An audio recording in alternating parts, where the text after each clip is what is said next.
So what kind of like deep dive do you do for a contractor? Obviously, you have to do your own online research to make sure they are who they say they are. But what kind of process do you guys have to vet these companies? Because as we all know, we can't just go with the online reviews, right? And No. and what necessarily they tell you, it's got to be something more than that.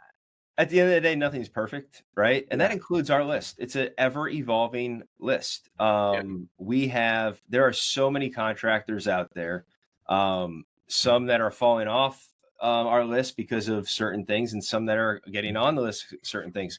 We have companies that initially we had a negative keyword search as construction. If you had just the word construction in your title, you didn't get on our list.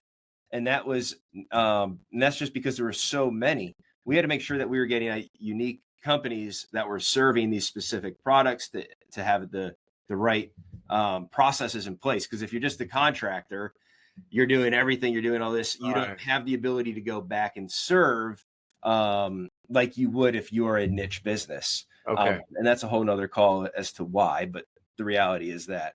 Um, so, however, in this industry, in the exterior remodeling, if you have the word construction, you're still doing windows, doors, siding, and roofing, but some companies just happen to have the word construction in there.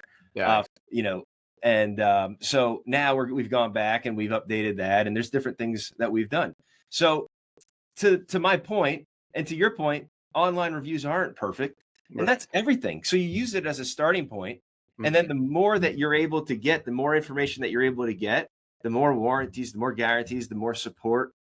This is all that we do. So, Right, I think from a consumer standpoint, if they're looking to use this, I would go, you can go there and find whoever's in your area, of course. right, right. Um, but you're obviously going to be able to get that when you go to the companies as well, should they have engaged with us, if they did.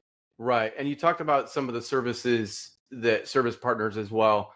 Does that include some of the manufacturers? Have they come to you, like an Anderson or a James Hardy or some of those types of people? Have they come to you and said, hey, that would be great for you guys to partner together?